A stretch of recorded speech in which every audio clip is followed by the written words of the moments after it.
Hello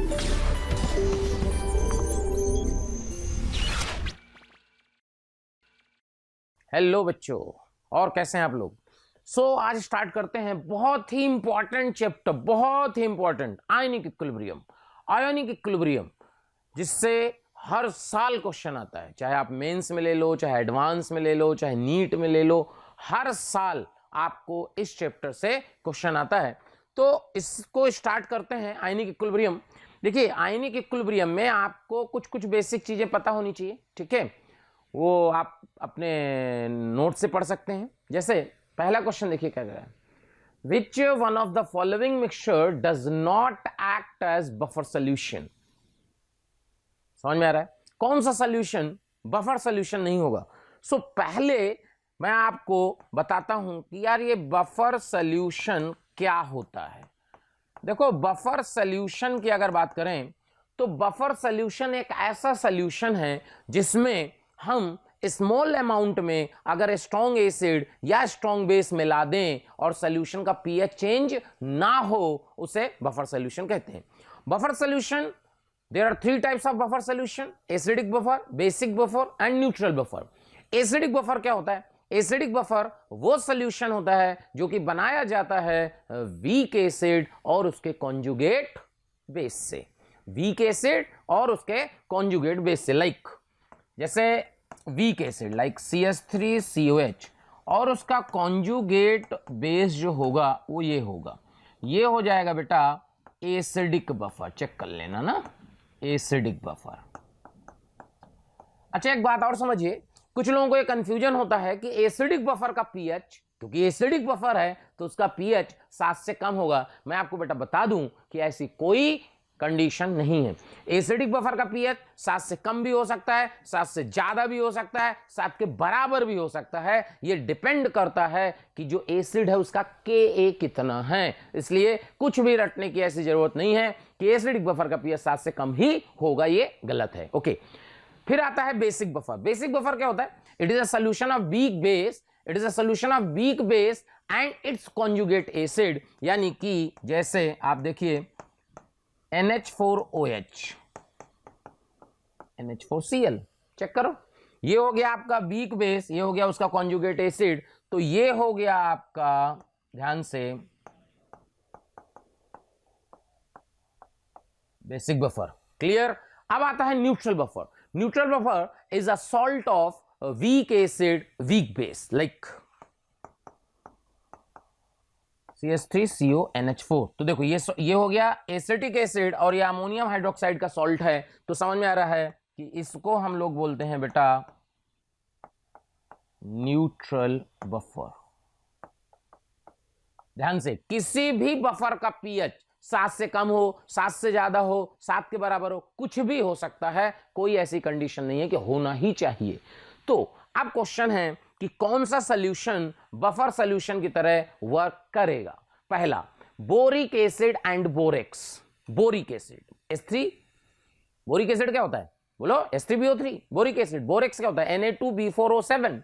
ठीक है, बात जरा समझें, ये जो लिखा हुआ है इसका मतलब है H3BO3 Na2B4O7.XH2 भी कर देते हैं, ठीक है, ये है।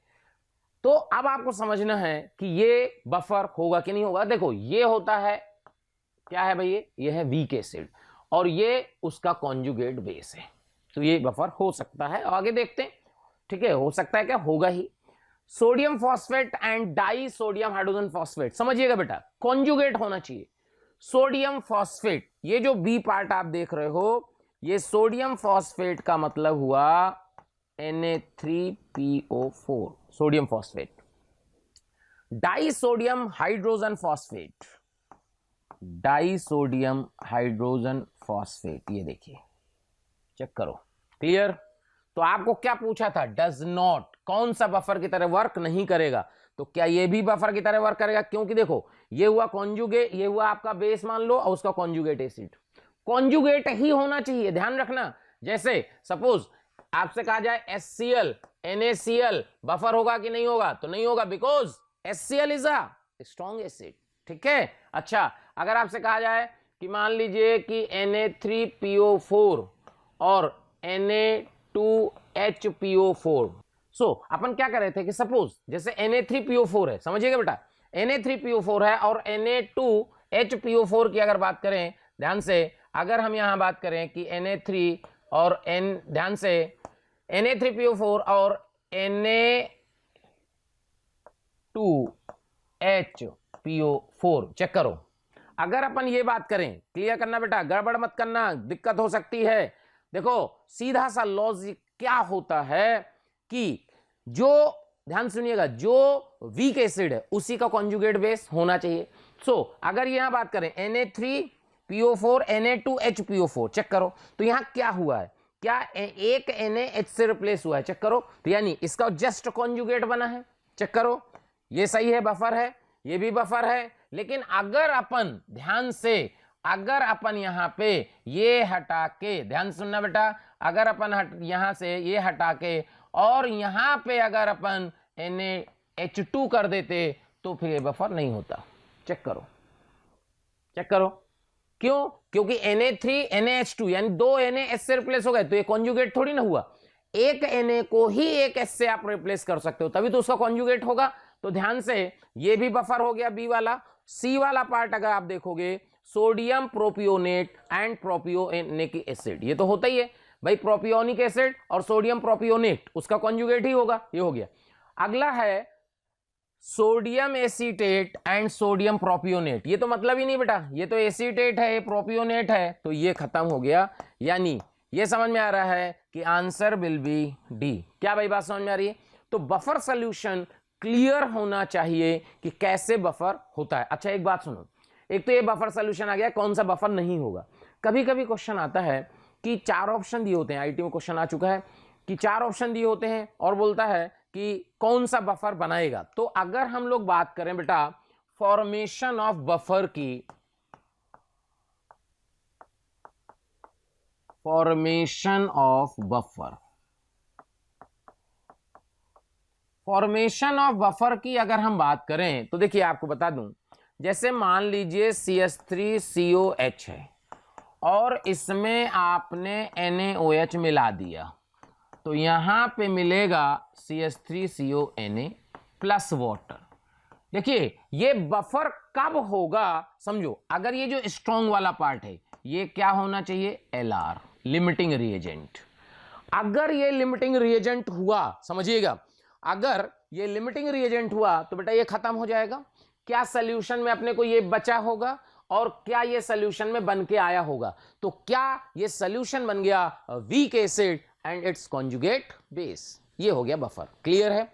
अगर मान लीजिए आपने CH3COK है और उसमें HCl मिला दिया, तो क्या ये बनेगा CH3COH प्लस KCl।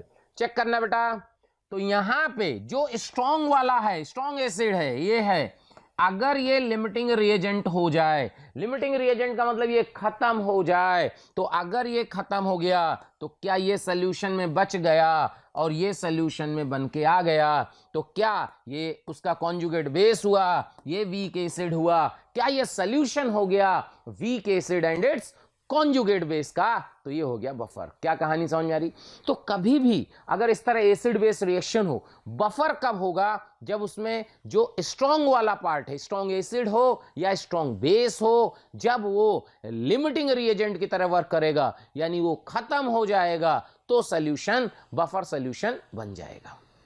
क्या बेटा बात क्लियर हो रही है? ठीक है,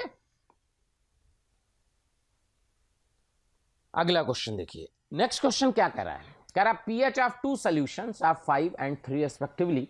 What will be the pH of the solution made by mixing equal volumes of above solution? देखिए सिंपल सा कॉन्सेप्ट होता है कि जैसे दो सोल्यूशन है, कह रहा है एक का ध्यान रखना, इस तरह क्वेश्चन जेईई मेंस में बहुत आते हैं। एक का pH दिया है 5, दूसरे का pH दिया है 3, आसान सा क्वेश्चन है।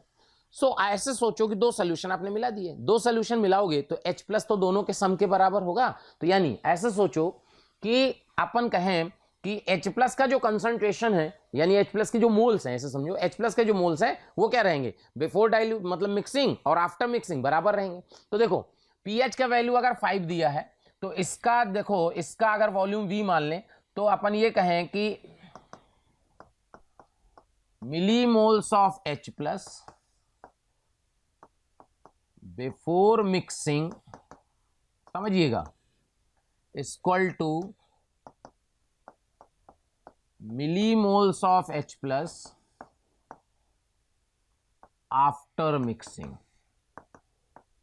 ये कॉन्सेप्ट लगेगा। देखो, millimoles of H plus before mixing, V ml मान लीजिए वॉल्यूम, तो क्या लिख सकते हैं, V इंटू 10 की पावर -5 प्लस V इंटू 10 की पावर -3। नहीं समझ में आए तो कुछ नहीं कर सकते, सॉरी, ठीक है, फोन कर सकते हो शाम में ना, ठीक है। इवनिंग में आपको कभी भी अगर कोई डाउट हो तो शाम में 6:30 से लेके 8 बजे तक 6:30 to 8 PM आप मेरे को फ़ोन कर सकते हैं, ठीक है, ओके। तो यहां से अपन ये कर रहे हैं, देखो अगर ये pH का वैल्यू 5 दिया है तो H प्लस का वैल्यू कितना हो जाएगा, 10 की पावर -5।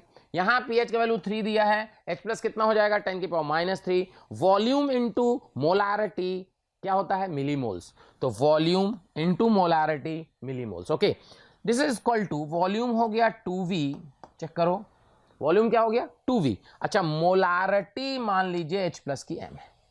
तो यहां से आप ये देखिए कि आप क्या कर सकते हैं, इसमें क्लियर करो बेटा। तो इसको सिंप्लीफाई करेंगे, मोलारिटी की वैल्यू आ जाएगी, V तो कैंसिल हो गया, 10 की पावर -5 प्लस 10 की पावर -3 बाई 2, ये हो गया मोलारिटी। चेक करो, अब इनको ऐड करना है बेटा, क्या करना है, इनको ऐड।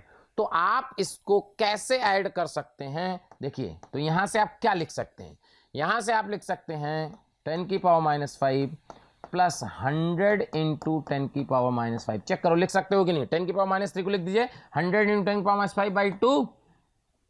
तो यहां से आ गया 101 इंटू 10 की पावर -5 बाई 2, तो ये हो गया 50.5 इंटू 10 की पावर -5। तो यहां से आ जाएगा 5.05 इंटू 10 की पावर -4। चेक करो, क्या भाई क्लियर है, देख लो। तो P, ये मोलारिटी का मतलब H प्लस कंसंट्रेशन, मोलारिटी का मतलब क्या है बेटा, यहां H प्लस कंसंट्रेशन। सो pH का वैल्यू आ जाएगा -log of H plus concentration. H plus का वैल्यू रख दोगे तो यहां से आ जाएगा 4 log 5.05। ये देखो, अच्छा log 5 क्या होता है, log 5 होता है 0.6990, लगभग 0.7। तो 4 माइनस 0.7, तो 3.3 के आसपास pH आना चाहिए। चेक कर लो बेटा, क्या कहानी समझ में आई, मिक्सिंग की बात समझ में आई कि अगर अपन इस तरह मिक्स कर देते हैं तो आपको क्या करना होता है, फाइनल सॉल्यूशन की मोलारिटी निकाल लेना होता है और ये आंसर आ जाता है। क्लियर, इसी में मैं आपको एक दो क्वेश्चन और कराऊंगा। देखिए करना क्या है इसमें कि जैसे मान लो ये क्वेश्चन था तो सही था। अब देखो, जैसे मान लो ऐसे आया कि ऐसे कंटेनर दिया, यहां पे pH का वैल्यू दिया है 5, 10 लीटर, मिक्स किए, pH का value 2, 10 litre, this is equal to pH नहीं पता, वॉल्यूम हो गया 20 लीटर। चेक करो, अपने को क्या पूछेगा, फाइनल सॉल्यूशन का pH क्या होगा, देखना ध्यान से, वही कॉन्सेप्ट है, मिलीमोल्स बराबर करने हैं। तो अपन इसको क्या कर सकते हैं, ध्यान से समझिएगा। पहला pH 5 है, 10 लीटर है, तो यहां से आप लिख सकते हो 10 इंटू 10 की पावर -5 प्लस 10 इंटू 10 की power -2 equal to 20 into molarity of H plus. क्या समझ में आया, कॉन्सेप्ट वही है, बस फर्क क्या है, ध्यान सुनिएगा।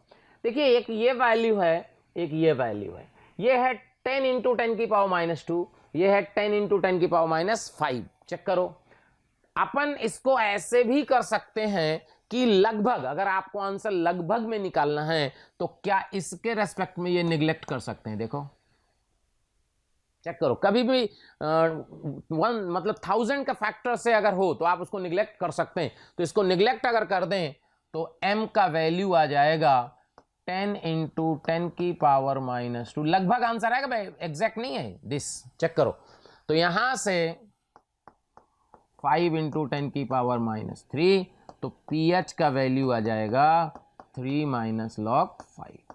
सॉल्व कर लेंगे, देखो। अच्छा, अब और देखो, अगर मान लो ऐसा आ जाए,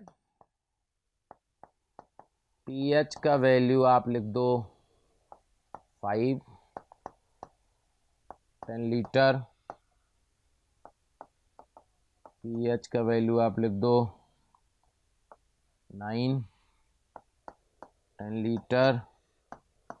क्वेश्चन बोला कि भाई वॉल्यूम हो गया 20 लीटर और pH क्या होगा। अब देखो ध्यान से, अगर अपन ने यही कॉन्सेप्ट लगाया और यहां लिखा कि भाई इसका मिलीमोल जो होगा वो 10 इंटू 10 की पावर -5 प्लस 10 इंटू 10 की power -9, this is equal to 20 into molarity, और जैसे ही आपने ये लिखा ये आपका गलत हो गया।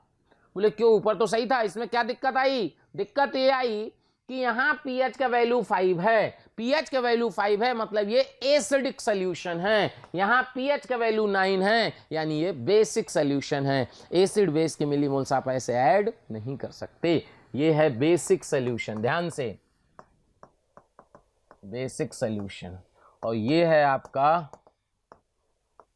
Acidic solution. चेक करो तो होता क्या है, यहां से अगर अपन V 10 लीटर दिया है तो मोल्स ऑफ H+ निकालिएगा, मोल्स ऑफ H+ वो आएगा 10 इंटू 10 की पावर -5। चेक करो, और यहाँ pH का वैल्यू 9 है तो pOH कितना हो जाएगा? 5। क्यों? pH प्लस pOH 14 होता है, तो pOH 9 हो जाएगा, तो मोल्स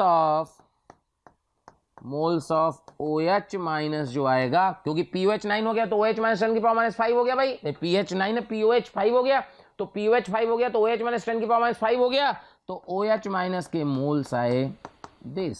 चेक करो क्या H प्लस OH माइनस के मोल्स बराबर हैं? देखो अगर ये बराबर हैं तो solution will be neutral, so pH का वैल्यू क्या होगा? 7।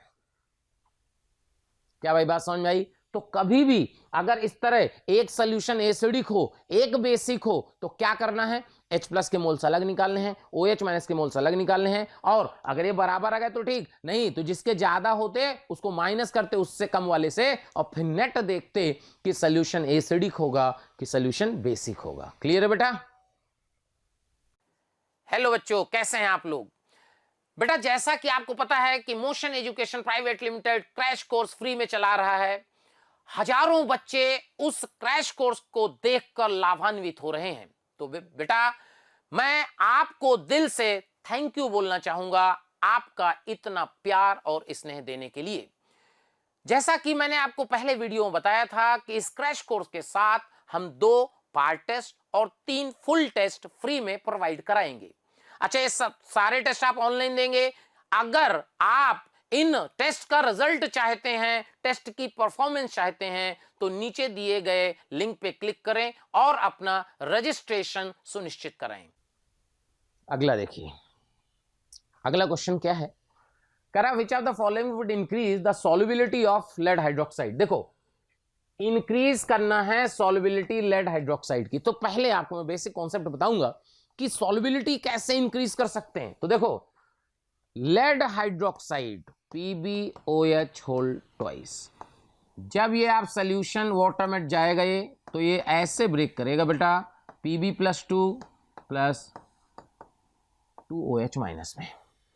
देखो जितना ज्यादा Pb+2 एक्वस या OH माइनस, ये जितना ज्यादा बनेंगे उतना ज्यादा सॉल्युबिलिटी होगी, यानी जितना ये रिएक्शन फॉरवर्ड डायरेक्शन में जाएगी उतना ज्यादा सॉल्युबिलिटी होगी। ये बिल्कुल क्लियर कर लो, जितना रिएक्शन फॉरवर्ड डायरेक्शन में जाएगी उतना ज्यादा सॉल्युबिलिटी होगी। अब फॉरवर्ड डायरेक्शन में कैसे जाएगी? देखो Pb+2 2OH माइनस, इनमें से अगर कुछ कम होने लगे, इनमें से कुछ कम होने लगे तो क्या according to le Chatelier's principle क्या ये रिएक्शन कहां जाएगी? फॉरवर्ड जाएगी, क्योंकि आप कम कर रहे हो तो कहेगा मेरा पुराना वाला वापस करो, तो उसके लिए रिएक्शन कहां जाएगी?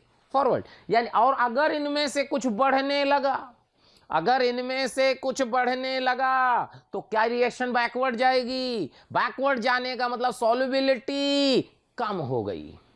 तो आपको अगर सॉल्युबिलिटी बढ़ानी है तो इन दोनों का कंसंट्रेशन अगर किसी भी तरीके से आपने कम कर दिया तो रिएक्शन फॉरवर्ड जाएगी, सॉल्युबिलिटी बढ़ जाएगी। क्या बेसिक कॉन्सेप्ट क्लियर हो रहा है? अब देखिए, पहला ऑप्शन है ऐड हाइड्रोक्लोरिक एसिड।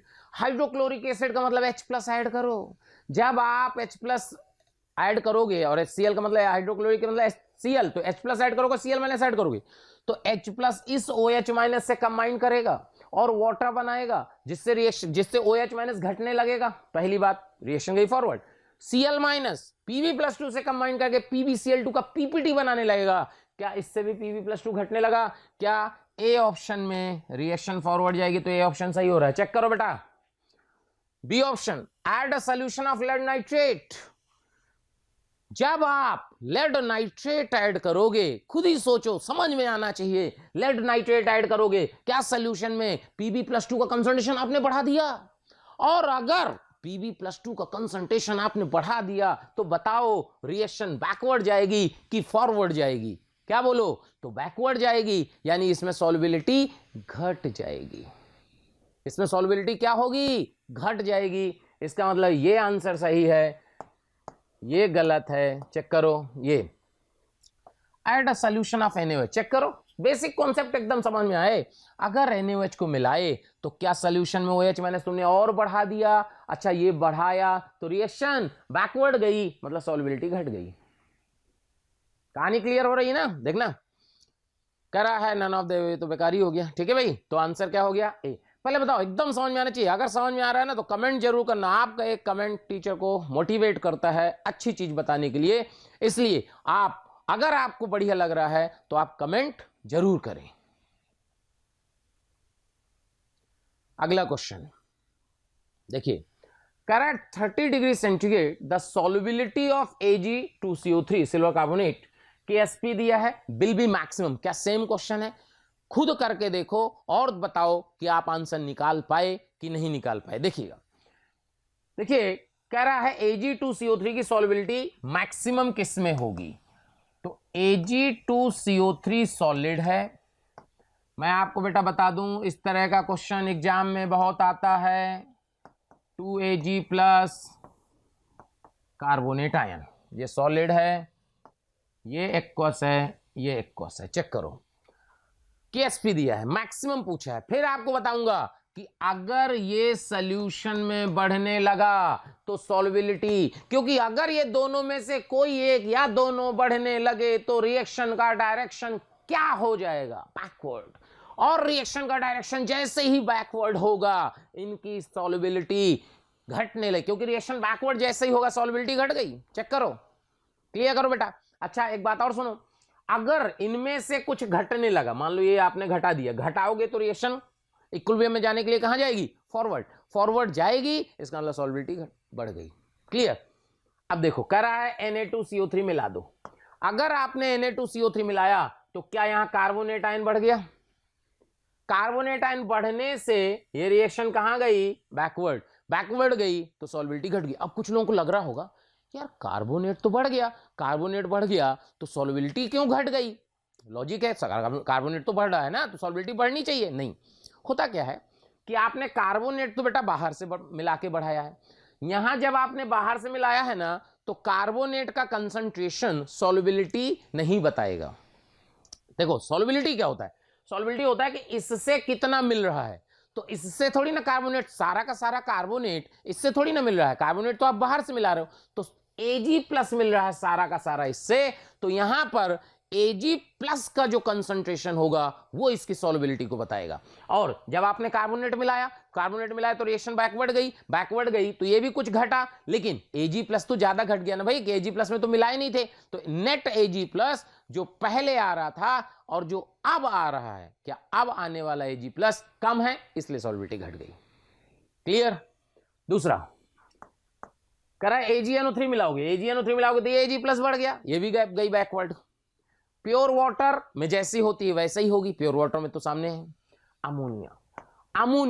अमोनिया जैसे ही आपने मिलाया, ये आपको पता होना चाहिए कि जो Ag+ है वो 2 अमोनिया से रिएक्शन करता है और बनाता है AgNH3 ये देखो, ये देखो, यानी अमोनिया के मिलाते ही Ag+ कॉम्प्लेक्स बनाने लगा।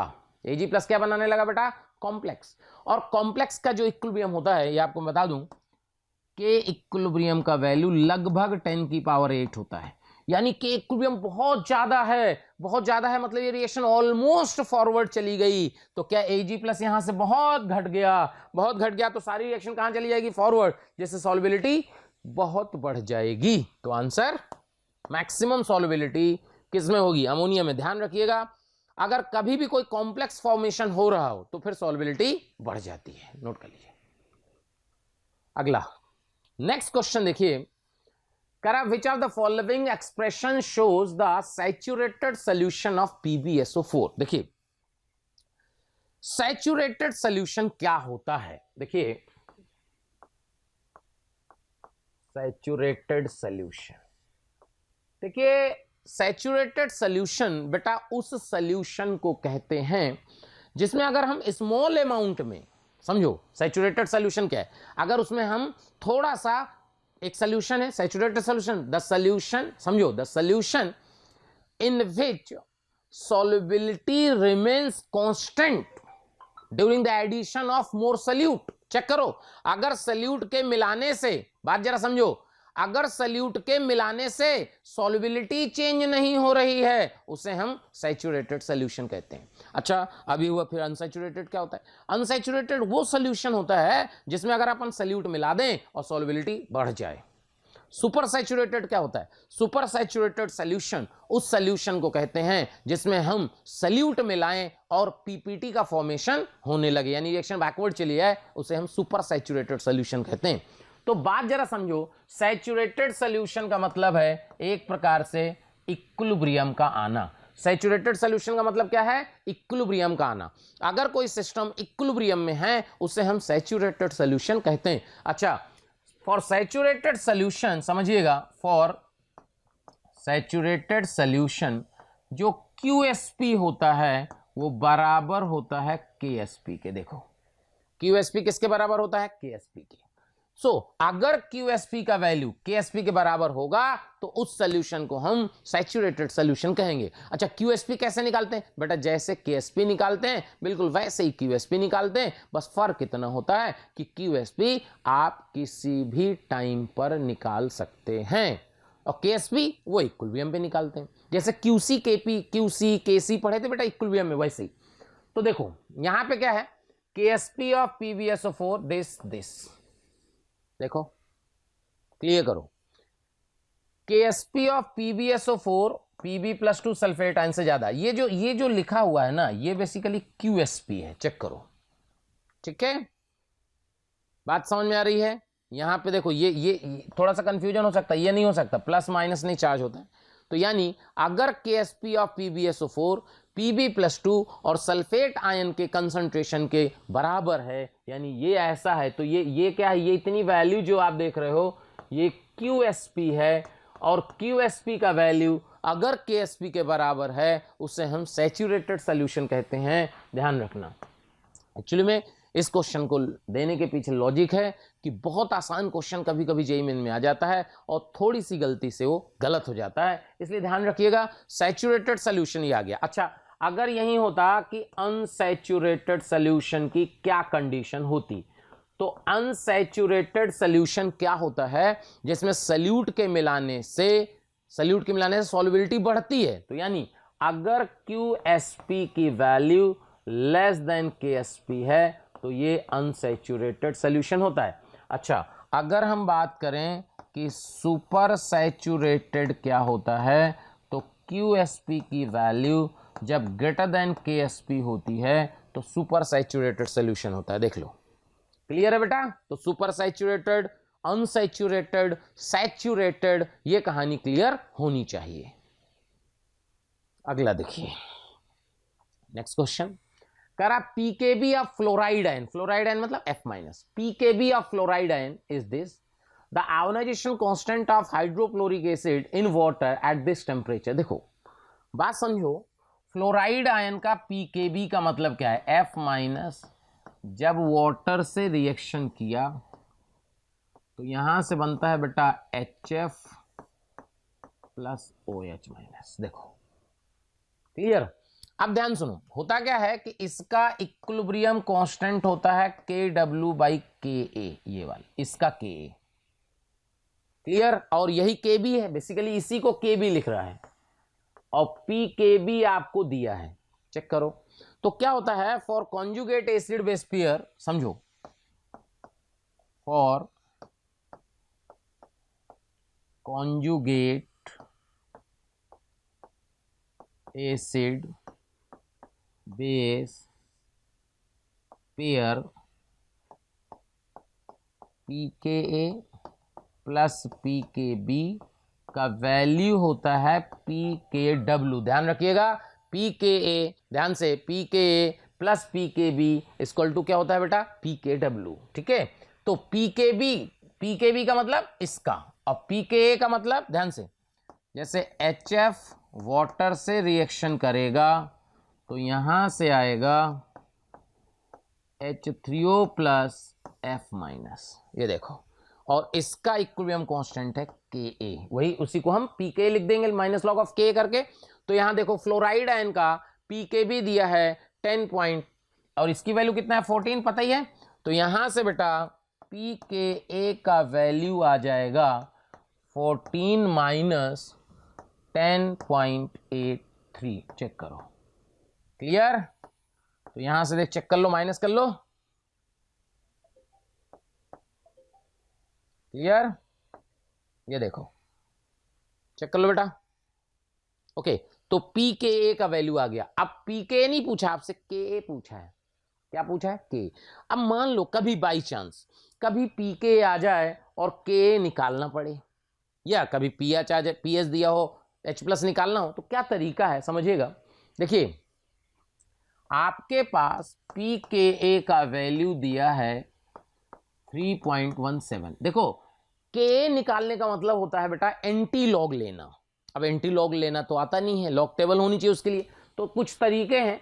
देखो pK को आप लिख दो minus log of Ka, this is equal to 3.17। क्या भाई बात समझ में आ रही है, क्लियर करो, यहां तक बात क्लियर होनी चाहिए। तो यहां बात क्लियर करो कि pK का वैल्यू आ गया 3.17, ये आ गया। अब देखो यहां पे आप लिख दो log ऑफ Ka का वैल्यू माइनस 3.17। ठीक है, कुछ जुगाड़ बताता हूं तो उससे आंसर आएगा, -3 माइनस 0.17। अपन ने क्या किया बेटा, इस माइनस इंटीजर अलग कर दिया, फ्रैक्शन अलग कर दिया। फिर आप क्या करो, +1 करो और -1 करो, +1 और -1, +1 -1, कोई फर्क नहीं पड़ेगा। तो देखो -3 -1 इधर ले लो तो ये हो जाएगा -4 और ये हो जाएगा 0.83। चेक कर लो बेटा, देखो। अब देखो करना क्या होता है, ध्यान से करना क्या होता है, आपको करना होता है कि अगर अपन ने इसको -4 तो ठीक है, इसको सोचो ये किसका लॉग का वैल्यू है। अगर ये आपको समझ में आ जाए तो आंसर आ जाएगा। जैसे आप कैसे पता चलेगा, log 7 का वैल्यू होता है 0.8451, 0.8451, तो log 7 से थोड़ा ही कम लग रहा है हमारे को।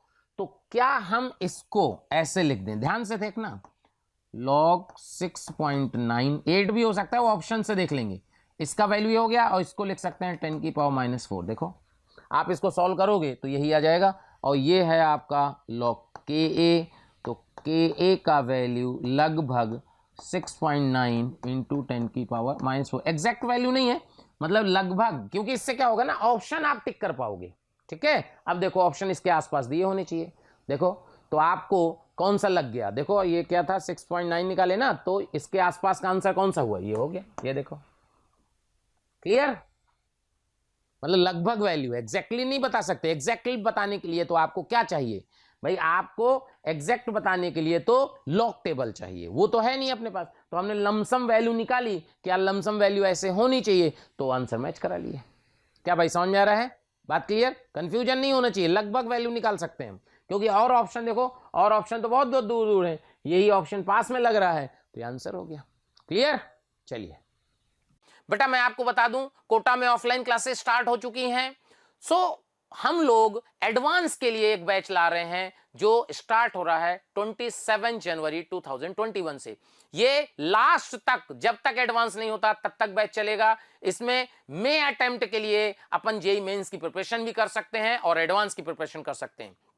अगर आप चाहते हैं इस बैच को ज्वाइन करना, बेटा मैं आपको फिर बता दूं ये लिमिटेड सीट का बैच है, क्योंकि हम लोगों के पास थोड़ी बाउंडेशन है, हम लोग एक ही बैच स्टार्ट करने वाले हैं, तो ये लिमिटेड सीट का बैच है। तो अगर आप इसको ज्वाइन करना चाहते हैं तो तुरंत ही अपना रजिस्ट्रेशन कराएं और अपनी सीट सुरक्षित करें। Thank you. अगला क्वेश्चन कह रहा है if K1 and K2 with the first and second ionization constant of H3PO4, K1 का वैल्यू K2 ज्यादा, विच इज इनकरेक्ट। देखो एक बात समझो, ये है ionization of polyprotic acid. So ionization of polyprotic acid कैसे होता है? लाइक H3PO4 है, तो H3PO4 में क्या होगा? सबसे पहले बेटा ब्रेक करेगा H प्लस H2PO4 माइनस, और इसका इक्विलिब्रियम कांस्टेंट हो गया आपका Ka1। क्लियर? ठीक है। दूसरा जो H2PO4 माइनस है, ये वापस ब्रेक होगा H प्लस HPO4 माइनस 2, और इक्विलिब्रियम कांस्टेंट होगा इसका K2, वही K1 K2 लिखा है ना। और जो HPO4 माइनस 2 है, ये फर्दर आयोनाइज होगा H प्लस PO4 माइनस 3 में, और इक्विलिब्रियम कांस्टेंट होगा Ka3। क्या भाई बात समझ में आई? देख लो, अगर इसका कंसंट्रेशन C है, C मोलर, ठीक है, तो यहां से बेटा X निकला, यहां X बना, यहां X बना। ये जो X बना ये इधर आ गया, इधर से Y निकला, ये Y बना, ये Y बना, ये Y यहां आया, यहां से Z निकला, ये Z बना, ये Z बना। अब एक बात समझो, क्योंकि कंटेनर तो एक ही है, अगर कंटेनर एक है तो ध्यान रखिएगा जो एक जैसे हैं, जैसे HPO4 माइनस 2 यहां भी है, यहां भी है, ये अलग अलग नहीं दिखने चाहिए, ये सेम ही होने चाहिए। क्योंकि बेटा एक कंटेनर में अलग अलग कैसे दिखेंगे? तो यहां देखो H प्लस आ रहा है X, यहां Y, यहां Z, तो एग्जैक्टली में जो H प्लस होगा वो ये होगा। ये देखो यहां पे, ये देखिए, ये देखिए, अच्छा यहां H2PO4 माइनस ये होगा, ये देखो यहां Y माइनस जेड है, तो यहां भी Y माइनस जेड होगा। क्योंकि होता क्या है, जो Ka1 का वैल्यू है वो बहुत बड़ा होता है Ka2 से, और इसका वैल्यू बहुत बड़ा है K3 से, तो यहां से X का वैल्यू बहुत बड़ा होगा Y से, Y का वैल्यू बहुत बड़ा होता है Z से। ये होता ही है हर बार। क्लियर? अब आपको देखो कह रहा है H प्लस क्या होगा, कह रहा है H प्लस इसके बराबर होगा। देखो अगर अपन ये कहें कि H प्लस H2PO4 माइनस के क्या बराबर होगा, चेक करें। देखो H प्लस कितना है, क्या H प्लस का वैल्यू, ध्यान से देखिएगा, H प्लस का वैल्यू है X plus Y plus Z। क्या ये लगभग X के बराबर है? चेक करो। क्यों? क्योंकि बेटा Y का वैल्यू निग्लेजिबल है, Z का वैल्यू निग्लेजिबल है, तो X ये क्या है? X। अच्छा H2PO4 माइनस का वैल्यू क्या वो X माइनस Y है, और Y का वैल्यू X के रेस्पेक्ट में निग्लेजिबल है, तो क्या ये वैल्यू आपका H2PO4 माइनस के बराबर हो जाएगा? चेक करो, बोलो। तो पहला पार्ट सही हो गया। क्लियर है? अगला पार्ट कह रहा H प्लस जो है इसके बराबर होगा। चेक करो K1 H3PO4 के कंसंट्रेशन। अगर हम यहां देखना, ध्यान देना, Ka1 का वैल्यू लिखें, सपोज K1 का वैल्यू लिखें, K1 का वैल्यू आप क्या लिखोगे? X plus y plus z में X बचेगा, यहां एक प्रकार से x square by c minus x का वैल्यू आ जाएगा। बोलो, चेक करो बेटा, चेक करो कैसे भाई, यहां पे आपको y और z निगलेक्ट हो जाएगा, ये हो जाएगा, तो यहां एक्स स्क्वायर आएगा, नीचे c माइनस एक्स बचेगा। चेक कर लो। क्लियर? तो यहां से आप देखोगे अगर ये वैल्यू निग्लेजिबल हो, जो कि होती है इसमें, तो x का वैल्यू आएगा c टाइम्स Ka1 का अंडर रूट। ये देखो चेक करो। बस कंडीशन ये है कि जो C माइनस एक्स है में C माइनस एक्स में x निग्लेजिबल होना चाहिए। क्या भाई क्लियर हो रहा है? बात जरा समझ में आ रही है? अच्छा देखो करा है ये वैल्यू, ये तो बिल्कुल ही इनकरेक्ट हो जाएगी। क्यों इनकरेक्ट हो जाएगी? क्योंकि H प्लस का वैल्यू करा 3 times phosphate ion, 3 times phosphate ion, phosphate ion Z तो बेटा बहुत कम होगा और H प्लस के बराबर हो ही नहीं सकता क्योंकि जेड का वैल्यू x के रेस्पेक्ट में निग्लेजिबल है। तो सीधे आ गया कि ये तो इनकरेक्ट होना ही है। ठीक, इसको और चेक कर लेते हैं। K2 का वैल्यू HPO4-2 के बराबर कह रहा है। क्लियर? तो देखिए अगर अपन ये कहें कि K2 का वैल्यू जो आएगा वो आएगा आपका H plus concentration HPO4-2 by H2PO4 minus. तो यहां से H प्लस की जगह आप लिख सकते हैं x plus y plus z. यहां लिख सकते हैं आप, चेक करो HPO4-2 कितना था? ये था आपका कितना था बेटा? चेक कर लो। HPO4-2 y माइनस जेड, तो y माइनस जेड और यहां लिख दीजिएगा x माइनस वाई। चेक करो तो देखो ये निगलेक्ट, ये निगलेक्ट, इसके रेस्पेक्ट में बेटा ये निगलेक्ट और इसके रेस्पेक्ट में ये निगलेक्ट। तो यहां से x और x भी कैंसिल, तो क्या यहां y का वैल्यू आया और y का वैल्यू आ गया K2 के बराबर। चेक करो y का वैल्यू किसके बराबर आ गया? K2 के बराबर। और देखो वही बोल रहा था, ये है y, ये क्या है? y है, y का वैल्यू K2 के बराबर आ गया। इसका मतलब क्या ये भी सही हो गया, ये भी सही हो गया, ये भी सही हो गया। और आपसे पूछा था इनकरेक्ट, तो इनकरेक्ट तो यही हुआ, तो आंसर क्या आ गया? ये आ गया डी, इनकरेक्ट। क्लियर? समझ में आया? इनकरेक्ट पूछा था बेटा, तो ये तो तीनों क्या है? ये तीनों जो है करेक्ट है। ओके, और आपसे पूछा था इनकरेक्ट, तो डी जो है इनकरेक्ट हो गया। समझ में आया कि नहीं? देख लीजिए। हाँ भाई, तो अगला क्वेश्चन देखिए, कह रहा degree of hydrolysis of a salt of weak acid and weak base in its 0.1 molar solution is found to be 50%।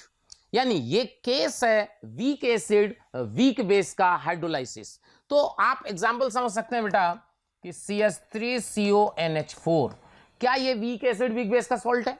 जब ये वाटर में जाएगा तो ये पहले ब्रेक करेगा CH3CO माइनस और NH4 प्लस में। ये देखिए, इसमें क्या होगा कि CH3CO माइनस NH4 प्लस जब वाटर से रिएक्शन करेगा, ध्यान से, तो यहां से आप समझिएगा बेटा कि यहां पे क्या होगा, ध्यान से, तो यहां पे ये जब रिएक्शन होगी तो यहां से बनेगा CH3COH प्लस अमोनियम हाइड्रोक्साइड।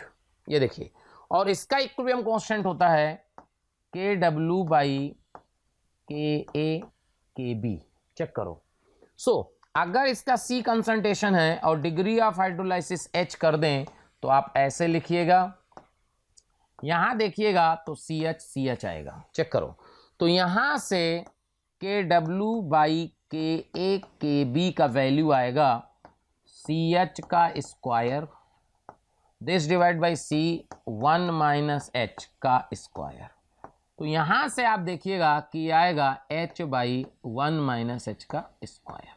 और अगर इस H को 1 के रेस्पेक्ट में निगलेक्ट कर दें, अगर हो रहा हो, तो यहां से बेटा H का वैल्यू आ जाएगा under root KW by KA/KB। ये देखो, यानी खास बात क्या है कि जो H है डिग्री ऑफ हाइड्रोलाइसिस है, उसमें C का तो कोई रोल ही नहीं है। यानी degree of hydrolysis of salt of weak acid weak base is independent of concentration. तो क्या 0.1 मोलर का अगर 50% है तो 0.2 मोलर का भी 50% आएगा। तो आंसर क्या हो गया? बी। समझ में आया? कहानी क्लियर? नोट करिए। अगला क्वेश्चन देखिए, कह रहा pH of neutralization point of 0.1 normal ammonium hydroxide with HCl। देखिए बहुत बढ़िया क्वेश्चन है। ये जो न्यूट्रलाइजेशन टर्म लिख दिया है, इससे क्वेश्चन चेंज हो गया है। कैसे भाई? न्यूट्रलाइजेशन तो कब होता है? जब एसिड बेस के मिलीक्यूलेंट या मिलीमोल्स बराबर होते हैं। तो एग्जैक्टली में क्या होगा कि जब अमोनियम हाइड्रोक्साइड, चेक करो, का रिएक्शन HCl से होगा तो ये बनेगा अमोनियम क्लोराइड। ये देखो, क्लियर, और प्लस वाटर। तो देखो होगा क्या एग्जैक्टली में, बात जरा समझना। देखो इसके मिलीमोल और इसके मिलीमोल बराबर होने चाहिए। क्लियर बेटा, क्लियर। अब इसमें 0.1 नॉर्मल दिया है, ये 0.1 नॉर्मल दिया है, तो वॉल्यूम, इन दोनों का वॉल्यूम भी सेम होगा, तभी तो न्यूट्रलाइजेशन होगा। चेक करो, तो वॉल्यूम कितना हो जाएगा, अगर VmL मान लें कि अमोनियम हाइड्रोक्साइड का VmL, HCl का VmL, तो क्या टोटल वॉल्यूम यूज्ड 2 VmL हो जाएगा। तो यहां 0.1 इंटू V, 0.1 इंटू V, ये हो जाएगा बेटा 0 0। क्या यहां पे 0.1 V इसके मिली इक्विवेलेंट आ जाएंगे, बोलो। तो यहां से जो अमोनियम आयन का कंसंट्रेशन होगा वो 0.1 V बाई 2V होगा, यानी कि 0.05 होगा। ये देखो, ये इंपॉर्टेंट है। तो क्वेश्चन तो बहुत आसान है, बट इसको यूज करके भी आंसर बताया सकता था। देखो अब क्या ये एसिडिक सॉल्ट है, यानी इसका जो पीएच होगा वो 7 से नीचे होगा, लेकिन वीक है तो 7 से थोड़े ही नीचे होगा। और आप देखोगे ये हो नहीं सकता, ये हो नहीं सकता, ये हो नहीं सकता, आंसर आ गया। लेकिन अगर एग्जैक्ट निकालना होता तो एग्जैक्ट निकालने के लिए हम क्या करते कि जो NH4 प्लस है उसका वाटर से रिएक्शन कराते और बनाते NH4OH प्लस H प्लस, ये देखो, और इसका कंसंट्रेशन लेते 0.05, और अगर मैक्सिमम जनता क्या लेती 0.1, वो गलत हो जाता। तो यहां से X निकलता, यहां X बनता, यहां X बनता, ये देखो। अच्छा, इसका इक्विलिब्रियम कांस्टेंट होता बेटा KW/KB, KW/KB। तो यहां से आप लिखते KW/KB का वैल्यू x²/0.05 माइनस x। क्या इसको सॉल्व करते तो यहां H प्लस का कंसंट्रेशन आता और फिर pH आता। क्या कहानी क्लियर हो रही है, नोट करिए। प्यारे बच्चों, बहुत सारे बच्चों के कमेंट आ रहे हैं ना कि आप इस टॉपिक पे वीडियो बनाइए। तो मैं बच्चों आपको बताना चाहता हूं कि ऐसा हो सकता है कि वो वीडियो ऑलरेडी चैनल में पड़ा हो। उसके लिए आपको करना क्या है कि मोशन के चैनल को सब्सक्राइब करना है और बेल आइकन को हिट करना है, जिससे आपके कोई भी नोटिफिकेशन मिस ना हो। हम कोशिश करेंगे कि आपकी जो डिमांड है मोशन परिवार पूरी करे। अगला देखिए, कह रहा पीएच ऑफ सैचुरेटेड सोल्यूशन, ये बहुत इंपॉर्टेंट क्वेश्चन है। pH of saturated solution of silver salt of monobasic acid HA। तो पहले बताओ मोनोबेसिक एसिड HA का सिल्वर सॉल्ट क्या हुआ, वो हुआ आपका AgA, सिल्वर सॉल्ट। ये सॉलिड है, तो जब ये सॉल्यूशन में गया होगा तो आपको क्या मिला होगा, Ag plus A minus. Check करो, अब देखो क्वेश्चन क्या लिखा है, पीएच। अच्छा सोचो कि यार इससे पीएच कैसे आ गया, इसमें तो एच है ही नहीं। तो होगा क्या कि जो ये A माइनस बना है, ये A माइनस का हाइड्रोलाइसिस हो जाएगा और यहां से बनेगा HA प्लस OH माइनस। इसकी वजह से है पीएच आ रहा है, देखो ध्यान से, क्लियर। ये जो हाइड्रोलाइसिस हो रही है A माइनस की, इसकी वजह से सोल्यूशन में पीएच आ रहा है। तो आप कह रहा पीएच का वैल्यू 9 है। सो अगर पीएच का वैल्यू 9 है, सोचो तो यहां से बेटा POH का वैल्यू 5 होगा और OH माइनस कंसंट्रेशन 10⁻⁻5 होगा। चेक करो, ओके। अब ये कह रहा है KSP आपसे पूछा है, ध्यान सुनिएगा, K आपको गिवन है, इसका इक्विलिब्रियम कांस्टेंट होगा KW/KA। ये पता है कि नहीं, देख लो, ये पता होना चाहिए बेटा, क्योंकि ये पता नहीं होगा तो फिर दिक्कत हो जाएगी। क्या होता है कि अगर एसिड का पार्ट एसिड की तरह बिहेवियर शो कर रहा हो, जैसे A minus is a part of acid, HA का पार्ट है, अगर एसिड का पार्ट एसिड की तरह बिहेवियर शो कर रहा हो तो उसका इक्विलिब्रियम कांस्टेंट होता है KA1 KA2 KA3 ऐसे। लेकिन अगर एसिड का पार्ट बेस की तरह बिहेवियर शो कर रहा हो, देखो A माइनस से OH मिल रहा है, यानी अगर एसिड का पार्ट बेस की तरह बिहेवियर शो कर रहा हो तो उसका फिर इक्विलिब्रियम कांस्टेंट होता है KW/K, KW/K1। तो अब हुआ K कब होगा, K1 कब होगा, तो देखो जो प्रोडक्ट में मिल रहा है ना उसके इक्विलिब्रियम कांस्टेंट से डिवाइड कर देते हैं, KW बाई इसका K से डिवाइड कर दिया, ठीक है, ओके। सो यहां से अगर हम इसकी सॉल्युबिलिटी S मान लें तो बेटा ये S आ गया, यहां से X निकला, ये X बना, ये X बना। तो देखो KW/KA का वैल्यू क्या x square by S minus x लिखोगे। देखो अच्छा यहां S माइनस एक्स है तो बेटा यहां भी ये ना होके क्या हो गया होगा S माइनस एक्स। देखो अच्छा क्योंकि अब ये दोनों सिस्टम इक्विलिब्रियम में आ चुके हैं तो यहां जो KSP होगा पहली रिएक्शन का वो S into S minus x होगा। चेक करो, देखो यहां x का वैल्यू ये x ही है बेटा ना, ये x का वैल्यू 10 की पावर माइनस 5 है तो यहां पे आप देखोगे KW 10 की पावर माइनस 14, KA 10 की पावर माइनस 10, ये 10 की पावर माइनस 5 का square S minus x. Check करो क्लियर। तो यहां से देखो आपको कितना हो गया, ये हो गया 10 की पावर माइनस 4। चेक करो यहां 10 की पावर माइनस 10। चेक करो बेटा क्लियर है, यहां हो गया 10 की पावर माइनस 4, ये हो गया 10 की पावर माइनस 10। तो ये S माइनस एक्स का जो वैल्यू आया वो आ गया 10 की पावर माइनस 6। चेक कर लो S माइनस एक्स का वैल्यू आ गया 10 की पावर माइनस 6। अगर S माइनस एक्स का वैल्यू 10 की पावर माइनस 6 आ गया ना बेटा, ध्यान रखना। अब देखो S माइनस एक्स का वैल्यू 10 की पावर माइनस 6, S माइनस 10 की पावर माइनस 5 का वैल्यू 10 की पावर माइनस 6। तो S का वैल्यू 10 की पावर माइनस 5 प्लस 10 की पावर माइनस 6। क्या इसको आप ऐसे लिख सकते हो 10 इंटू 10 की पावर माइनस 6 प्लस 10 की power minus 6, this is equal to कितना हो गया भाई 11 इंटू 10 की पावर माइनस 6 S। चेक करो S माइनस एक्स आपको पता था, KSP क्या होगा S into S minus x, यानी S कितना है 11 इंटू 10 की power minus 6, S minus x है 10 की पावर माइनस 6, यानी यह 11 इंटू 10 की पावर माइनस 12, 1.1 इंटू 10 की power minus 11।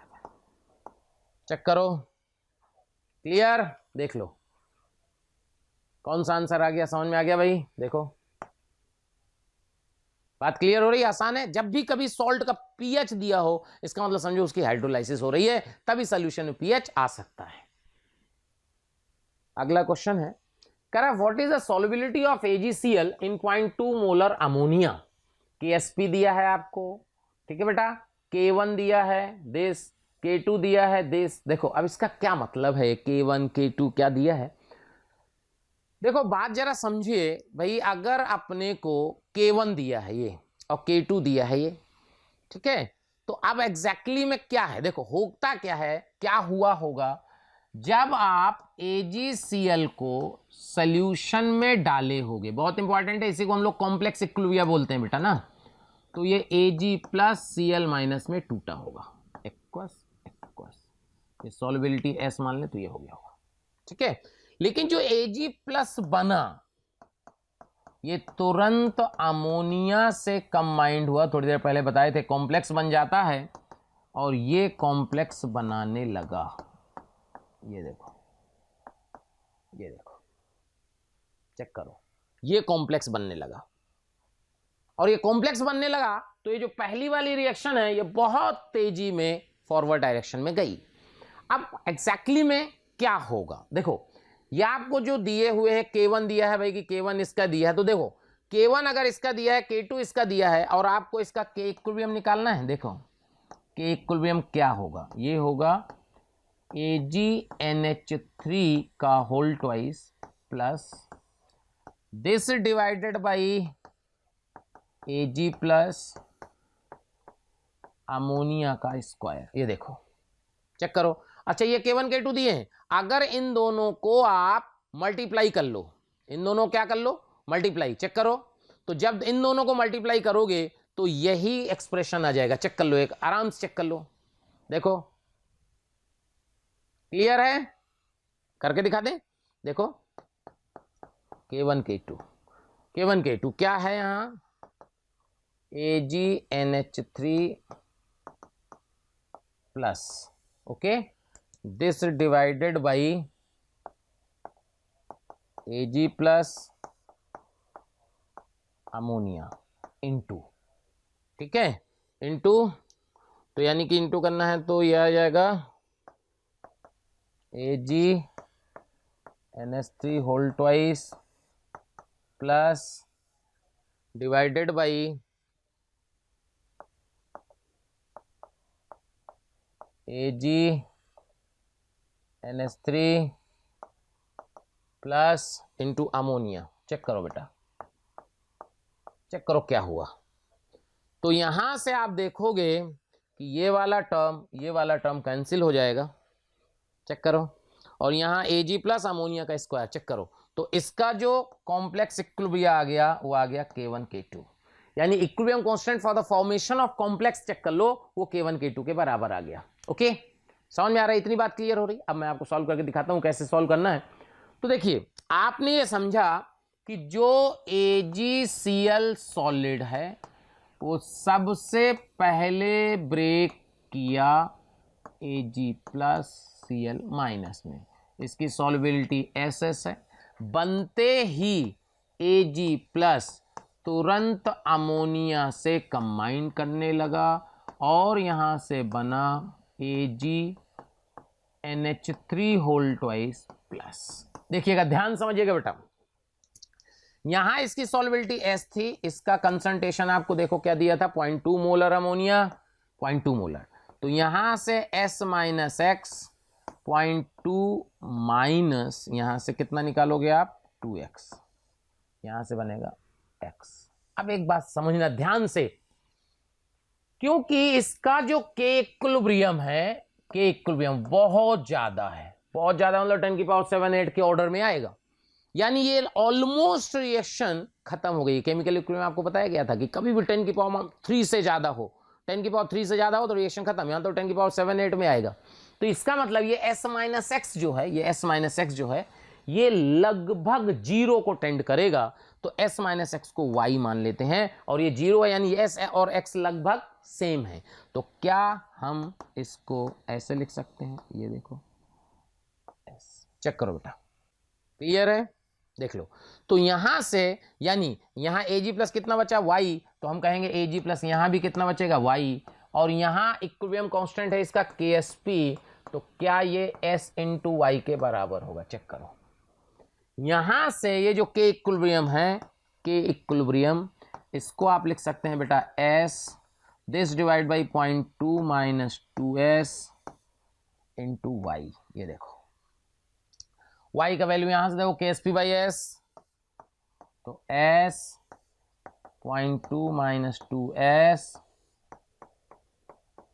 Ksp by S। Check करो, तो यहां से S ऊपर जाएगा, S स्क्वायर हो गया, Ksp के यहां मल्टीप्लाई कर लो, तो देखो क्या लिखोगे, यहां लिखोगे K equilibrium into Ksp। Check करो, K इक्विलिब्रियम क्या है, K1 K2 ना, K1 K2 इंटू Ksp का वैल्यू आप लिखोगे बेटा S बाई, ध्यान से इसका स्क्वायर होगा, सॉरी, ठीक है, तो यहां लिखोगे S बाई 0.2 माइनस 2S का स्क्वायर। ये देख लीजिए, चेक करो, क्योंकि 2 अमोनिया ना बेटा, स्क्वायर होगा। तो यहां से K1 K2 Ksp का under root equal to S by 0.2 minus 2S। क्या यहां से सॉल्व करके S निकल आएगा, चेक करो, देख लो बेटा, क्या यहां से अपन सॉल्व करेंगे तो S आ जाएगा, थोड़ा कैलकुलेशन है, और S आ जाएगा तो आंसर आ गया। क्लियर है, आसान है, मतलब ध्यान रखना, इसको हम लोग बोलते हैं कॉम्प्लेक्स इक्विलिब्रिया।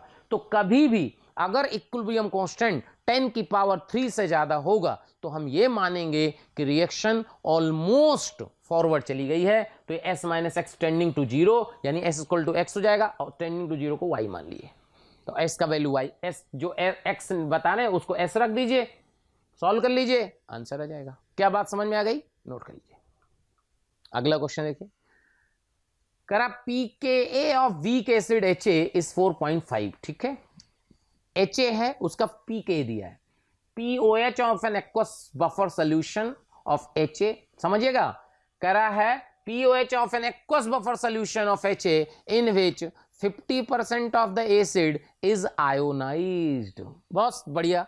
देखो अगर HA है और ये कह रहा है कि H+A-, तो कह रहा 50% आयोनाइज हो। अगर 50% आयोनाइज है तो यानी HA और A- दोनों का वैल्यू सेम होगा। तो क्या ये एसिडिक बफर की बात अगर हो गई तो pH का वैल्यू आप लिख सकते हो pKa plus log salt by acid. Check करो। अच्छा ये दोनों कह रहा है इक्वल होने हैं, यानी कैंसिल हो गया, log 1 0 हो गया। तो क्या pH का वैल्यू pK हो गया और pKa का वैल्यू दिया था 4.5, लेकिन अपने को pH नहीं पूछा, pOH पूछा है। तो pOH 14 minus 4.5 this is equal to 9.5। तो pOH का वैल्यू 9.5 आएगा और ये आंसर हो गया। आसान है, सिंपल सा क्वेश्चन है। ठीक है भाई। अगला देखिए, करा pKa of weak acid HA 4.8, pKb of weak base 4.78। इस तरह क्वेश्चन ना कंफ्यूजन वाला बहुत आता है। pKa दिया है, pKb दिया है, pH of an aqueous solution of the salt Ba। ये जो सॉल्ट Ba है, क्या ये आप ऐसे समझें कि ये सॉल्ट है वीक एसिड वीक बेस का।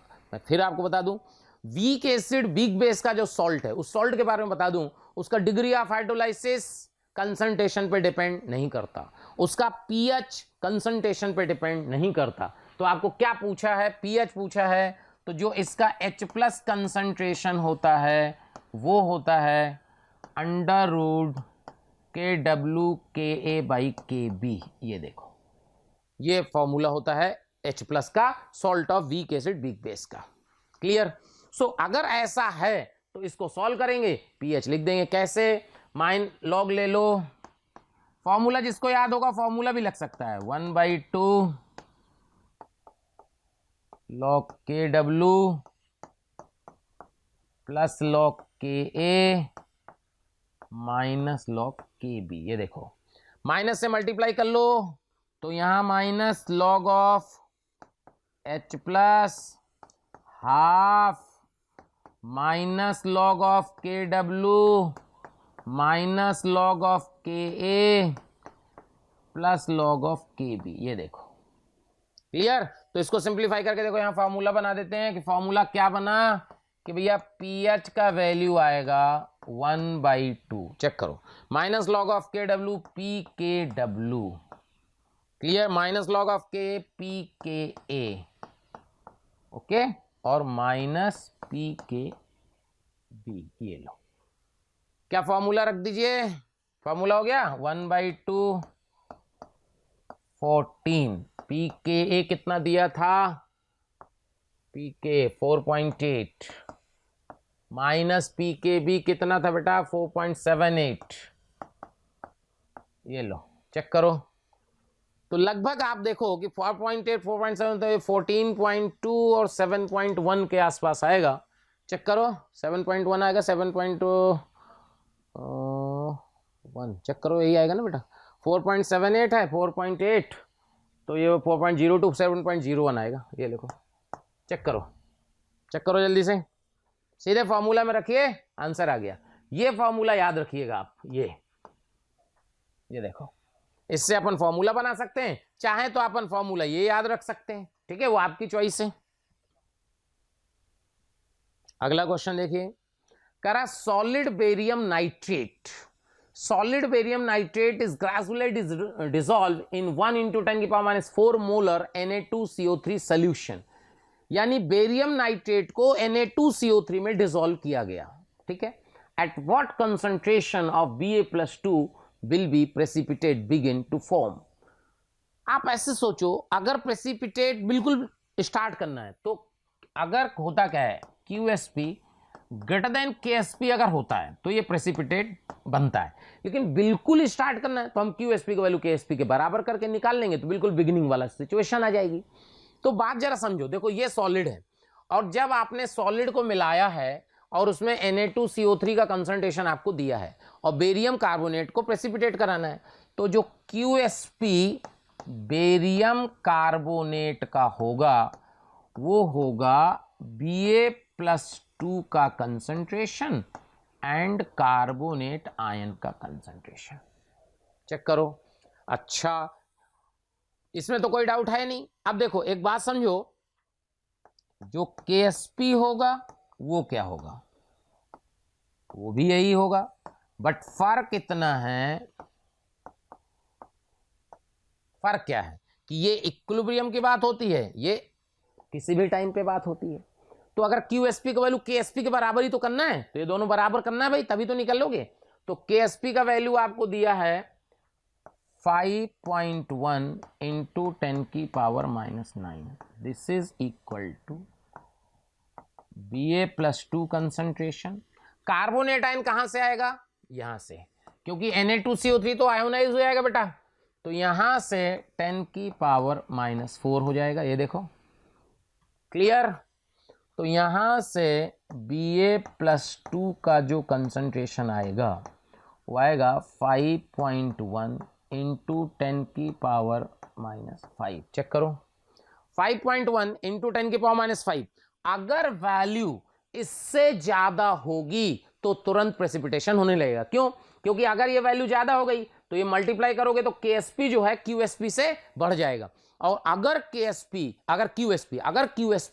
KSP से बढ़ गया तो समझ लो प्रेसिपिटेशन स्टार्ट हो गया। तो लिमिटिंग कंडीशन में ये आंसर आ जाएगा। जेईई मेन के हिसाब से आसान सा क्वेश्चन। अगला क्वेश्चन देखिए, करा in aqueous solution the ionization constant for the carbonic acid. Carbonic acid आपको पता है H2CO3, K1 दिया है, K2 दिया है। Select the correct statement for a saturated solution of the carbonic acid. ठीक है, ओके। तो 0.04 मोलर ऑफ कार्बोनिक एसिड है। ध्यान सुनिएगा, तो कार्बोनिक एसिड कैसे आयोनाइज करेगा, देखिए जैसे H2CO3 है, ये बेटा आयोनाइज करेगा H+ HCO3 माइनस में, फिर HCO3 माइनस जो है अभी आपको बताया गया था पॉलीप्रोटिक एसिड का केस, ये कार्बोनेट आयन में जाएगा। आप देखोगे कि K1 का वैल्यू K2 से बड़ा होगा, बिल्कुल है, दिख रहा है। ठीक है, H+ का कंसंट्रेशन देखो, ध्यान सुनो, यहां से आप क्या करोगे, K1 पहले का इक्विलिब्रियम कांस्टेंट क्या होता है बेटा, K1, यानी K1 लिखा है तो K1 लिख दो, K2 लिख दो, तो Ka1 को ही इन्होंने K1 लिख दिया है, तो K1 का वैल्यू आप लिखोगे H+ HCO3 minus by H2CO3। Check करो, ओके। अब देखो यहां पे 0.034 मोलर दिया है, तो 0.034 माइनस एक्स, यहाँ x, यहाँ x, यहाँ x माइनस वाई, यहाँ y, यहाँ y, तो यहाँ x माइनस वाई हो जाएगा, और ये आपका हो जाएगा x+ y। अभी बताए थे थोड़ी देर पहले ना। और ये ध्यान रखना कि जो x का वैल्यू है बहुत बड़ा होगा y से, क्योंकि K1 का वैल्यू K2 से बड़ा है। तो यहां से जो K1 आएगा, चेक करो, K1 का वैल्यू ये देखो, यहां पे आप क्या लिखोगे बेटा, x+ y, x minus y 0.034 minus x. Okay, तो यहां से आप देखना कि ये वैल्यू ये निगलेक्ट हो जाएगी, ये निगलेक्ट हो जाएगी। अच्छा, यहां पे वैल्यू दी है आपकी 4.2 इंटू 10⁻⁷। तो यहां से आप देखोगे, आपको निगलेक्शन थ्योरी थोड़ा सा आइडिया होना चाहिए।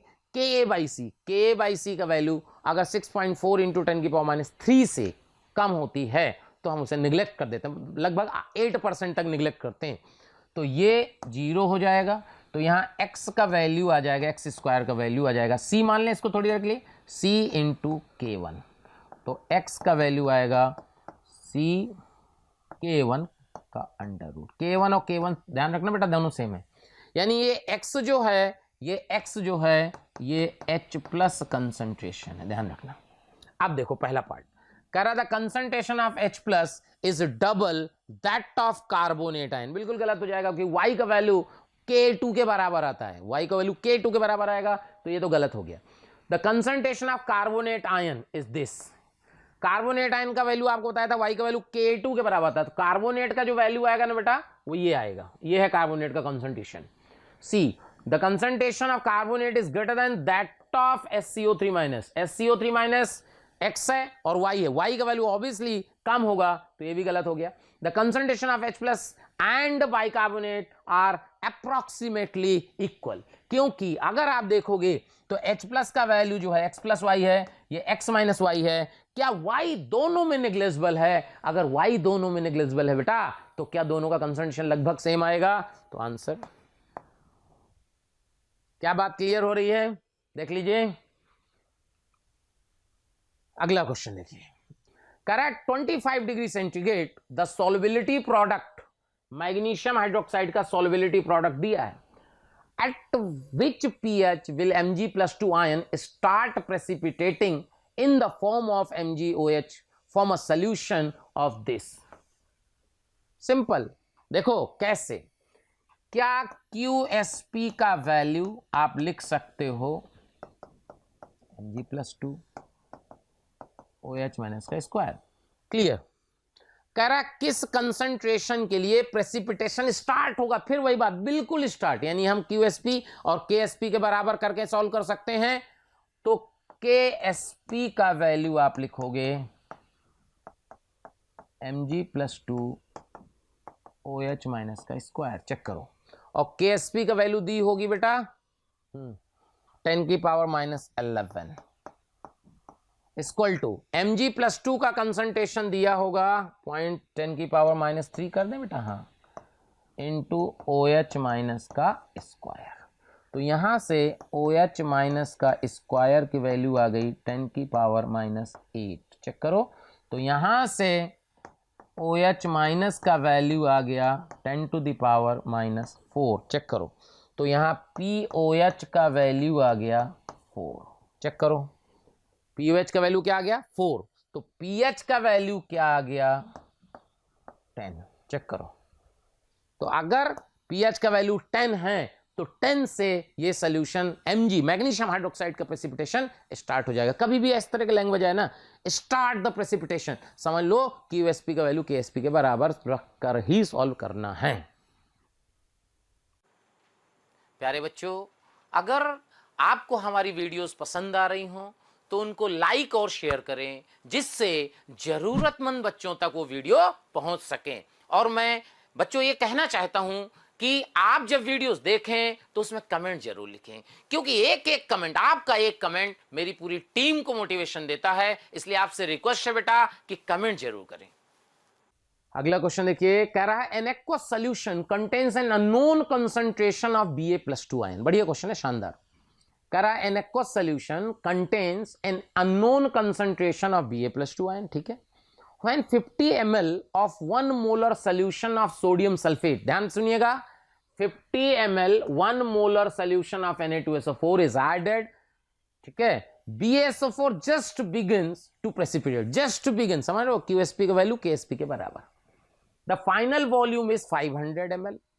Okay, final volume is 500 ml।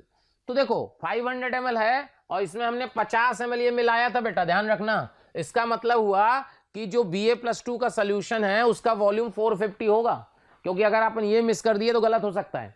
ठीक है, okay, 500 solubility product, this what will be the original concentration of Ba+2। बहुत आसान है, देखो कैसे। क्या हम ये कहेंगे कि फॉर प्रेसिपिटेशन QSP का वैल्यू KSP। अब ये मत कहते ना कि प्रेसिपिटेशन के लिए QSP का वैल्यू KSP के बराबर होता है, जस्ट बिगिनिंग के लिए ना। तो यहां से आप क्या लिख सकते हो, Ba+2 का कंसंट्रेशन सल्फेट आयन का कंसंट्रेशन बराबर KSP के बराबर कर दो। अब देखो KSP का वैल्यू आपको दिया था बेटा 10⁻⁻10 इक्वल टू आप लिखना Ba+2 का कंसंट्रेशन सल्फेट आयन का कंसंट्रेशन। अब देखो, अब यहां पे सल्फेट आयन का कंसंट्रेशन कितना रखोगे, 1 मोलर। जैसे ही रखोगे गलत हो जाएगा, ध्यान रखना, गड़बड़ मत करना। तो कैसे रखोगे सल्फेट आयन का कंसंट्रेशन, यहां मैं बता दूं आपको, सल्फेट आयन का कंसंट्रेशन रखना पड़ेगा आपको 50 ml था, 50 × 1 इसका मिलीमोल था, और टोटल वॉल्यूम 500 हो चुका है। चेक करो, क्या भाई, तो यहां से आपको रखना है 0.1 मोलर, ये देखो, क्योंकि फाइनल कंसंट्रेशन ही रखोगे ना। तो यहां से 10⁻⁻10 इक्वल टू आप लिखना बेटा Ba+2 का कंसंट्रेशन, यहाँ लिखोगे सल्फेट का कंसंट्रेशन 0.1, तो यहाँ से Ba+2 का जो कंसंट्रेशन आएगा वो आ जाएगा 10⁻⁻9, ये देखो। और जैसे ही आपने 10⁻�9 निकाला, खट से एक आंसर आपको दिया होगा कि 10⁻�9, बाई चांस की बात है कि 10⁻�9 ऑप्शन में नहीं है। अगर 10⁻�9 ऑप्शन में होता तो क्वेश्चन और बढ़िया होता। चेक करो, अब ये हुआ, चलो आंसर क्या है, 10⁻�9 तो है ही नहीं। तो देखो ध्यान सुनो, ये जो 10⁻�9 है, ये आपका जो आंसर है ये 500 ml में है, आपको निकालना है किसमें, 450 ml में। तो क्या करिएगा, millimoles of Ba+2 in 500 ml equal to लिखिएगा 500 इंटू 10⁻⁻9, ये देखो मिलीमोल्स। अच्छा, मिलीमोल्स Ba+2 का तो बिगिनिंग में जितना रहेगा उतना ही रहेगा। तो Ba+2 का concentration in original solution equal to जो मिलीमोल आया है, देखना बेटा, दिस डिवाइड बाई 450। चेक करो, तो यहां से ये खत्म, तो 1.1 इंटू 10⁻⁻9 के आसपास आएगा ना। चेक करो, ये आएगा आंसर। क्या भाई बात समझ में आई? तो ऐसा भी क्वेश्चन आ जाता है कि आपको देख लो वॉल्यूम का लफड़ा फंसा दिया। ठीक है बेटा, अगला देखिए, कह रहा calculate the solubility of PbI2, KSP दिया है इन water eight 25 degree centigrade in which 90% dissociated. अब इसका क्या मतलब है, देखो होगा क्या कि जो बेटा PbI2 है ये जब आयंस में ब्रेक होगा, Pb+2 2I- में, देखो, और ये एक्वस बना। तो देखो मैं आपको पहले बता दूं सॉल्युबिलिटी का कॉन्सेप्ट क्या होता है। सॉल्युबिलिटी, ये सॉलिड है, सबसे पहले ये PbI2 एक्वस में जाता है। तो जितना सॉलिड का पार्ट एक्वस में आ जाता है वही इसकी सॉल्युबिलिटी होती है। यानी अगर PbI2 सॉलिड एक्वस में गया और इसकी S मोलर सॉल्युबिलिटी आ गई, इसका मतलब समझ लो ये सॉल्युबिलिटी है। यानी जितना ये गया और ये पूरा का पूरा 100% आयोनाइज हो जाता है। ये देखो, ये वो है जब हम 100% आयोनाइजेशन की बात करते हैं। लेकिन क्वेश्चन में दिया है 90% हो रहा है, इसका मतलब यहां ये S ना हो के यहां 0.9S और 1.8S लिखना पड़ेगा। देखो, और KSP का वैल्यू आप लिखोगे Pb+2 का कंसंट्रेशन I माइनस का स्क्वायर यानी 0.9S 1.8S का स्क्वायर। यहां से आप सॉल्व करेंगे तो S का वैल्यू आ जाएगा, सॉल्व कर लेंगे तो S का वैल्यू आ जाएगा, कैलकुलेशन होगा थोड़ा सा S का निकल आएगा। अब S आ गया। अब बात यह है कि आंसर S है या 0.9S है, क्योंकि Pb+2 कंसंट्रेशन तो 0.9S है। तो आंसर आप S लिखिएगा या 0.9S लिखिएगा, बस ये कॉन्सेप्ट आपको सिखाना है। तो ध्यान सुनो, सॉल्युबिलिटी तो बेटा पहले ही डिफाइंड हो जाती है। सॉलिड जितना एक्वस में जाता है वो सॉल्युबिलिटी होती है। उसके बाद जनरली 100% आयोनाइज होता है, लेकिन इसमें 90% लिखा है। तो जो सॉल्युबिलिटी का आंसर होगा, ध्यान से, सॉल्युबिलिटी विल बी S। ध्यान रखना, सॉल्युबिलिटी का आंसर S ही होगा। तो यहां से आप जो S सॉल्व करेंगे वो सॉल्युबिलिटी होगा। 90% का मतलब यहां आपको 90% का यूज करना है। सॉल्युबिलिटी के आंसर में 90% का कोई रोल नहीं है, ऐसी आंसर है। ठीक है, बहुत शानदार क्वेश्चन। ठीक है, एडवांस में, मेंस में इस तरह के बहुत क्वेश्चन आता है। Correct, calculate the solubility of AgCN, KSP दिया है, इन अ बफर सॉल्यूशन, pH का वैल्यू 3 दिया है। ठीक है बेटा, क्लियर करो। K बेटा ध्यान रखना ये HCN का K है।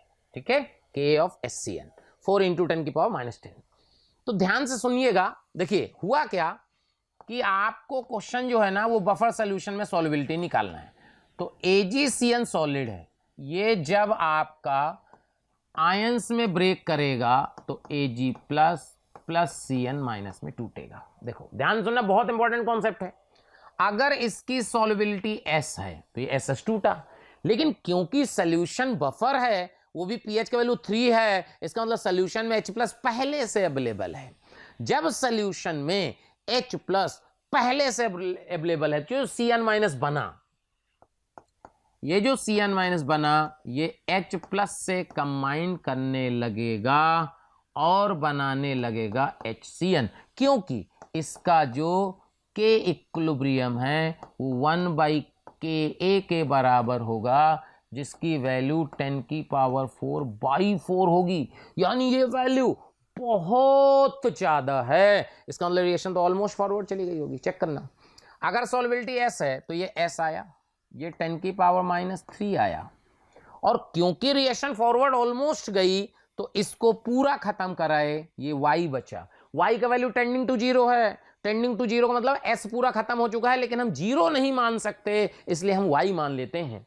यहां पे 10⁻³ S लिखें कि नहीं लिखें? ध्यान से, ये बहुत बढ़िया कॉन्सेप्ट है भाई। अगर ये S पूरा का पूरा खत्म हुआ तो H+ खत्म होगा 10⁻³ ध्यान से, लेकिन क्योंकि सोल्यूशन बफर था, सोल्यूशन क्या था? बफर, और बफर का pH चेंज नहीं होता। इसलिए मैं आपको बता दूं कि यहां पे अगर हम ये करेंगे तो ये गलत हो जाएगा, यहां यही रहने दो, क्योंकि बफर का pH चेंज नहीं होता, तो रिएक्शन कितनी भी हो जाए H+ उतना ही रहेगा। यही इंपॉर्टेंट कॉन्सेप्ट है।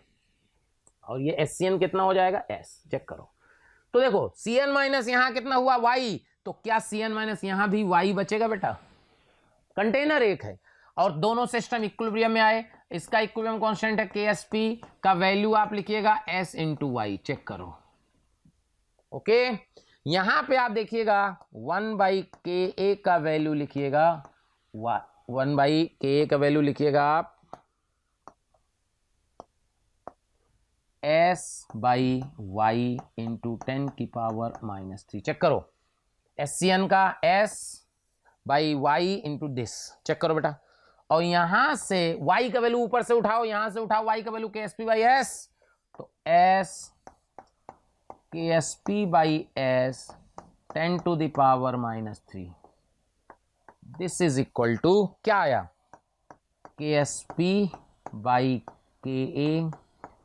10⁻³ का वैल्यू S² है। चेक करो, 1/K Ksp × S ऊपर गया, यानी यहां से S का वैल्यू आ जाएगा Ksp/Ka × 10⁻³ का √। ये चेक करो, क्या भाई S निकाल लिए? ये क्वेश्चन बहुत आसान सा क्वेश्चन है, लेकिन इंपॉर्टेंट बहुत है।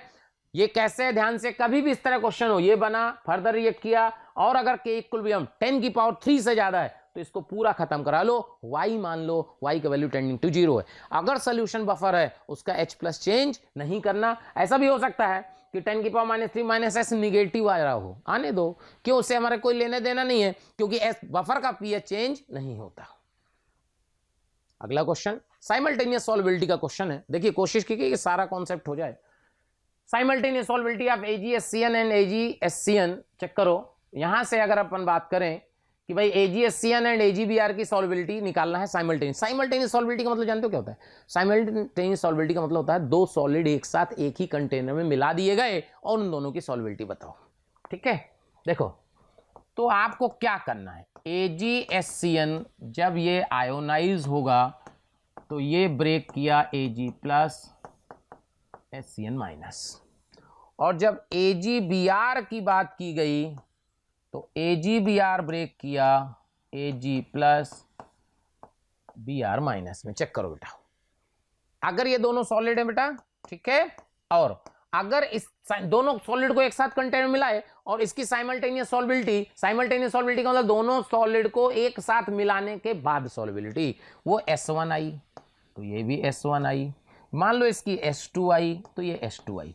क्योंकि कंटेनर एक है तो Ag प्लस अलग अलग नहीं दिखेगा। इसका मतलब S1 plus S2, S1 plus S2। Check करो, क्लियर? देख लो, आप क्लियर करो।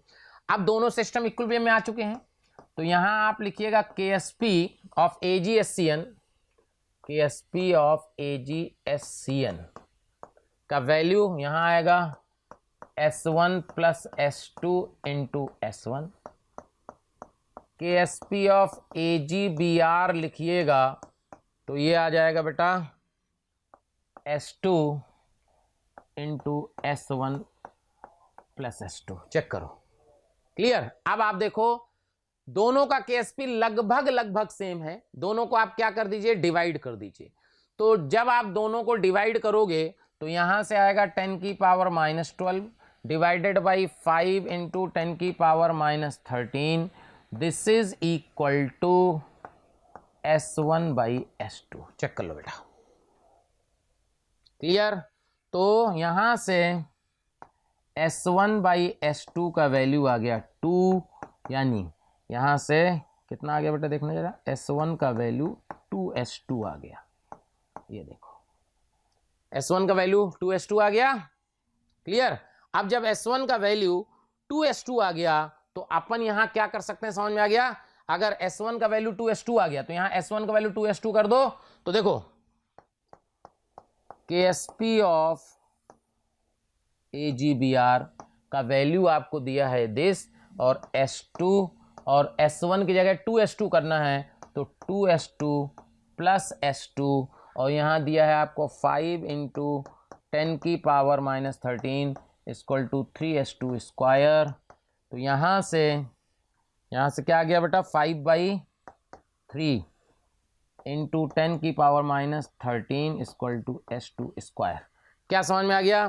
तो S2 स्क्वायर का वैल्यू 5/3 इंटू 10 की पावर -13, तो S2 का वैल्यू कितना हो गया बे, 5/3 इंटू 10 की पावर -13 का अंडर रूट। सॉल्व कर लीजिएगा तो S2 आ जाएगा, और S1 का वैल्यू क्या है, 2S2 के बराबर। क्या S1 और S2 दोनों में से कोई एक पूछे, दोनों पूछे, सम पूछे, क्या सब निकाल लीजिएगा, देख लीजिए, क्लियर? ये है साइमल्टेनियस सॉल्युबिलिटी, ठीक है? सो चैप्टर खत्म हो गया। तो आप समझिए कि अगर बेटा, अगर आपको क्रैश कोर्स पसंद आ रहा हो, लग रहा हो कि सर ने आपके लिए मेहनत की है, तो मोशन के चैनल को सब्सक्राइब करें, ठीक है? लाइक करें, कमेंट करें, बेटा कमेंट जरूर करें, क्योंकि क्या होता है ना, आपके एक कमेंट से टीचर को बहुत ज्यादा मोटिवेशन मिलता है और वो आपके लिए कुछ अच्छा करने की कोशिश करता है। तो आप कमेंट जरूर, अगर आपको लेक्चर पसंद आ रहा है तो कमेंट जरूर करें। अगर आपको लग रहा है कि लेक्चर में कुछ सुधार चाहिए, कुछ अलग होना चाहिए, उसको भी लिखें, कोई दिक्कत नहीं है, क्योंकि बेटा सीखने की कोई उम्र नहीं होती, किसी भी उम्र में आदमी सीख सकता है और अच्छा कर सकता है। अगर आप लोगों को लगता है कि इसमें कुछ बेहतर किया जा सकता है तो कमेंट बॉक्स में जरूर लिखें, ठीक है? बेल आइकॉन को हिट करें, जिससे क्या होगा कि आपको फ्यूचर में आने वाले वीडियोस जो motion education private limited upload करेगा वो आप तक सबसे पहले पहुंचेंगे। इसलिए बेल आइकॉन को हिट करना बहुत जरूरी है। थैंक यू प्यारे बच्चों। अगर आपको मेरे वीडियो पसंद आ रहे हैं और आप मुझसे पढ़ना चाहते हैं तो मैं अभी आपको एक नंबर दे रहा हूं, उस पर आज ही कॉल करें, जिससे आने वाले वीडियो आपको मिल जाएं और आप उससे लाभान्वित हों। नंबर लिख लीजिए 1800 2121 799।